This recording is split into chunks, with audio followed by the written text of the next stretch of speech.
ದಾಯಾದಿಗಳ ನಡುವೆ ಜಮೀನು ವಿಚಾರಕ್ಕೆ ಗಲಾಟೆಯಾಗಿದೆ. ಮನೆಯ ಮೇಲೆ ಕಲ್ಲು ತೂರಾಟವನ್ನ ನಡೆಸಲಾಗಿದೆ.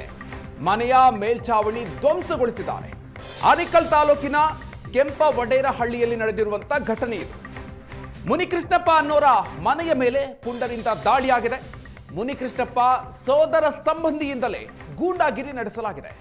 ಮುನಿರಾಜು ಮತ್ತು ಆತನ ಮಕ್ಕಳಿಂದ ಗಲಾಟೆಯನ್ನ ನಡೆಸಲಾಗಿದೆ ಅನ್ನುವಂಥ ಆರೋಪ ಕೇಳಿ ಬಂದಿದೆ. ಪಿತ್ರಾರ್ಜಿತ ಆಸ್ತಿ ವಿಚಾರಕ್ಕೆ ಅಣ್ಣ ತಮ್ಮಂದ್ರ ನಡುವೆ ಈ ಗಲಾಟೆ ಆಗಿರೋದು. ಗಲಾಟೆ ಠಾಣೆ ಮೆಟ್ಟಿಲೇರಿದ್ದು ಕೋರ್ಟ್ಗೆ ಹೋಗುವಂತೆ ಸೂಚನೆ ಕೊಡಲಾಗಿದೆ. ಕೋರ್ಟ್ನಲ್ಲಿ ಬಗೆಹರಿಸಿಕೊಳ್ಳುವಂತೆ ಪೊಲೀಸರು ಹೇಳಿದ್ದಾರೆ. ಆದರೆ ಇದರ ಮಧ್ಯೆ ನಡೆದಿರುವಂತಹ ಗಲಾಟೆ ಇದು. ಮನೆಯ ಮೇಲೆ ಕಲ್ಲು ತೂರಾಟವನ್ನು ನಡೆಸಿದ್ದಾರೆ. ಮನೆಯ ಮೇಲ್ಛಾವಣಿ ಸಂಪೂರ್ಣವಾಗಿ ಧ್ವಂಸಗೊಳಿಸಿದ್ದಾರೆ. ಆ ದೃಶ್ಯಗಳನ್ನು ಕೂಡ ನೀವು ನೋಡ್ತಾ ಇದ್ದೀರಿ.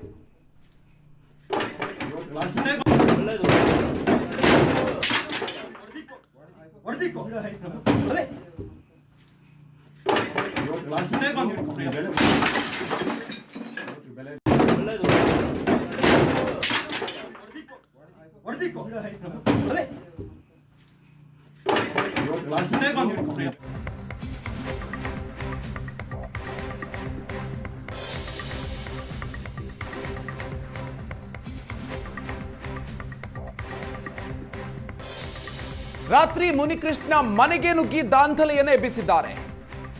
ಮನೆ ಮೇಲೆ ಕಲ್ಲು ತೂರಿ ಗೂಂಡಾಗಿರಿ ನಡೆಸಲಾಗಿದೆ. ಕೊಲೆ ಬೆದರಿಕೆಯನ್ನು ಕೂಡ ಒಡ್ಡಿದ್ದಾರೆ. ಗಲಾಟೆ ಮಾಡಿದ ದೃಶ್ಯ ಮೊಬೈಲ್ ಕ್ಯಾಮೆರಾದಲ್ಲಿ ಸೆರೆಯಾಗಿದೆ. ಏನು ಮಾಡ್ಕೊಳ್ಳೋದಿಕ್ಕಾಗಲ್ಲ ಅಂತ ಕುಟುಂಬಕ್ಕೆ ನಿಂದಿಸಿದ್ದಾರೆ. ಕೂಡಲೇ 112ಗೆ ಫೋನ್ ಅನ್ನು ಮಾಡಿದ್ರು ಮುನಿಕೃಷ್ಣಪ್ಪ ಕುಟುಂಬಸ್ಥರು. ಪೊಲೀಸರು ಬರ್ತಾ ಇದ್ದಂತೆ ಮುನಿರಾಜು ಮತ್ತು ಮಕ್ಕಳು ಅಲ್ಲಿಂದ ಎಸ್ಕೇಪ್ ಆಗಿದ್ದಾರೆ.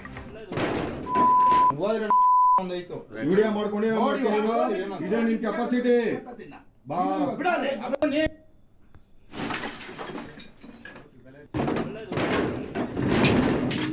ನಡಿಯಪ್ಪ ಒಂದಿನ ತಿನ್ನಿಲ್ಲ ನಡಿ ಪಾಪಕ್ಕೂ ಯಾವ ಶಿಕ್ಷಿ ಕುಡುಗರು ಜೈಲ್ಗೆ ಹೋಗೋರು ಯಾವ ಲೆಕ್ಕ ನಂದು ಹೋದ್ರೆ ಒಂದೈತು. ವಿಡಿಯೋ ಮಾಡ್ಕೊಂಡು ಹೆಚ್ಚಿನ ಡೀಟೇಲ್ಸ್ ಕೊಡ್ತಾರೆ ನಮ್ಮ ಪ್ರತಿನಿಧಿ ಮಂಜುನಾಥ್. ಇದೀಗ ನಮ್ಮ ಜೊತೆಗೆ ದೂರವಾಣಿ ಸಂಪರ್ಕದಲ್ಲಿದ್ದಾರೆ. ಮಂಜುನಾಥ್, ದಾಯಾದಿಗಳ ಕಲಹ ಕೋರ್ಟ್ ಮೆಟ್ಟಿಲೇರಿದೆ. ಪೊಲೀಸ್ ಸ್ಟೇಷನ್ ಮೆಟ್ಟಿಲೇರಿದೆ. ಕೋರ್ಟ್ಗೆ ಹೋಗೋದಕ್ಕೆ ಸೂಚಿಸಿದ್ರು ಕೂಡ ಈ ಒಂದು ಸಂದರ್ಭದಲ್ಲಿ ಆಗಿರುವಂತಹ ಗಲಾಟೆ ಇದು. ಏನಾಗಿತ್ತು ಪ್ರಕರಣದ ಬಗ್ಗೆ ಡೀಟೇಲ್ಸ್ ಎಲ್ಲ ಏನೆಲ್ಲ ಸಿಗ್ತಾ ಇದೆ? ಮಧುಕರ್, ಯಾವಾಗ ಬೆಂಗಳೂರು ಶರವೇಗದಲ್ಲಿ ಬೆಳೀತಾ ಇದೆ, ಬೆಂಗಳೂರು ಸುತ್ತಮುತ್ತಲು ಇರ್ತಕ್ಕಂಥ ಇಂಚಿಂಚು ಭೂಮಿಗೂ ಕೂಡ ಚಿನ್ನದ ಬೆಲೆ ಬಂದಿದೆ. ದಾಯಾದಿಗಳ ನಡುವೆಯೇ ಇರ್ತಕ್ಕಂತ ಭೂಮಿಗಳಿಗಾಗಿ, ತುಂಡು ಭೂಮಿಗಳಿಗಾಗಿ ಬಡಿದಾಟಗಳು ಆರಂಭ ಆಗಿದೆ. ಇವತ್ತು ಸಂಬಂಧಗಳು ಮುಖ್ಯ ಆಗೋದಿಲ್ಲ, ಜಮೀನೇ ಮುಖ್ಯ ಆಗತ್ತೆ. ಅದೇ ರೀತಿಯಾದಂತಹ ಒಂದು ಘಟನೆ ಇದು. ಬೆಂಗಳೂರು ಹೊರವಲಯ ಆನೇಕಲ್ ಪಟ್ಟಣಕ್ಕೆ ಕೂಗಳತೆ ದೂರದಲ್ಲಿರ್ತಕ್ಕಂಥ ಕೆಂಪವಡೇರಹಳ್ಳಿಯಲ್ಲಿ ದಾಯಾದಿಗಳ ಇಬ್ಬರ ನಡುವೆ ಭೂಮಿಗಾಗಿ ಈ ಒಂದು ವ್ಯಾಜ್ಯಗಳು ನಡೀತಾ ಇದೆ. ಆಗಾಗ ಈ ರೀತಿಯಾದಂತಹ ತಿಕ್ಕಾಟಗಳು ಕೂಡ ನಡೀತಾ ಇದೆ. ರಾತ್ರಿ ಮುನಿರಾಜು ಮತ್ತು ಆತನ ಮಕ್ಕಳು ಬಂದು ಮುನಿಕೃಷ್ಣಪ್ಪ ಎನ್ನುವಂತ ತನ್ನ ಸಹೋದರನೇ ಆಗಿದ್ರು ಕೂಡ ಅವರ ಮನೆಯ ಮುಂಭಾಗದಲ್ಲಿ ಬಂದು ರಾದ್ದಾಂತ ಮಾಡಿದ್ದಾರೆ. ಮನೆಯ ಗೇಟ್ ಅನ್ನ ಹೊಡೆಯೋದಕ್ಕೆ ಯತ್ನಿಸಿದ್ದಾರೆ. ಮನೆಯ ಶೀಟ್ ಗಳನ್ನ ಹೊಡೆದಾಕಿದ್ದಾರೆ ಮತ್ತು ಬೆದರಿಕೆಯನ್ನ ಕೂಡ ಹಾಕಿದ್ದಾರೆ. ಅವ್ಯಾಚ್ಯ ಶಬ್ದಗಳಿಂದ ತನ್ನ ಸಹೋದರನನ್ನೇ ನಿಲ್ಲಿಸಿದ್ದಾರೆ. ಮನೆ ಒಳಗಡೆ ಇದ್ದಂತಹ ಮುನಿಕೃಷ್ಣಪ್ಪ ಮತ್ತು ಅವರ ಮಡದಿ ಎಲ್ರಿಗೂ ಕೂಡ ಎದುರಿಸಿದ್ದಾರೆ. ನಿಮ್ ಕೈಯಲ್ಲಿ ಏನು ಮಾಡ್ಕೊಳಕ್ ಆಗಲ್ಲ ಅಂತೇಳಿ ಮುನಿರಾಜುವಿನ ಮಕ್ಕಳಾದಂತ ಆಕಾಶ್ ಮತ್ತೆ ಕಿಶೋರ್ ಮತ್ತೆ ಚಂದ್ರಪ್ಪ ಸೇರಿದಂತೆ ಇತರರು ಮುನಿಕೃಷ್ಣಪ್ಪನ ಮನೆಯವರು ಎಲ್ರಿಗೂ ಕೂಡ ಬೆದರಿಕೆಗಳನ್ನು ಹಾಕಿರ್ತಕ್ಕಂಥ ಘಟನೆ ಇದು. ಈಗಾಗಲೇ ಇದು ಠಾಣೆಯ ಮೆಟ್ಟಿಲೇರಿತ್ತು. ಹಲವು ಬಾರಿ ಸಂಧಾನಗಳಾಯ್ತು. ನ್ಯಾಯಾಲಯಕ್ಕೆ ಹೋಗೋದಕ್ಕೆ ಸೂಚನೆಯನ್ನು ಕೊಟ್ಟಿದ್ರು. ಅದರ ನಡುವೆಯೇ ಈ ರೀತಿಯಾದಂತಹ ಹೆದರಿಸುವಂತ ಕೆಲಸವನ್ನ ಈ ಮುನಿರಾಜು ಮತ್ತು ಅವರ ಮಕ್ಕಳು ಮಾಡ್ತಾ ಇದ್ದಾರೆ.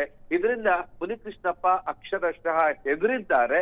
ಇದೀಗ ಈ ಒಂದು ಪ್ರಕರಣ ಮತ್ತೊಮ್ಮೆ ಠಾಣೆಯ ಮೆಟ್ಟಿಲೇರಿದೆ. ಈಗ ಪೊಲೀಸ್ನವರು ಅವರನ್ನ ಕರೆತಂದು ವಿಚಾರಣೆ ನಡೆಸ್ತೀವಿ ಅಂತ ಹೇಳ್ತಿದ್ದಾರೆ. ಇದು ಯಾವ ಸ್ವರೂಪವನ್ನ ಪಡ್ಕೊಳ್ಳುತ್ತೆ ಅಂದ್ರೆ ಸಹೋದರರ ನಡುವೆ ಇರ್ತಕ್ಕಂಥ ಬಾಂಧವ್ಯಗಳೆಲ್ಲ ಹೊರಟೋಯ್ತು, ಜಮೀನೇ ಮುಖ್ಯ ಅನ್ನೋದು ಈ ಒಂದು ಘಟನೆಯಿಂದ ಗೊತ್ತಾಗತ್ತೆ. Madhu. Okay, thank you Manjunath ಡೀಟೇಲ್ಸ್ಗೆ.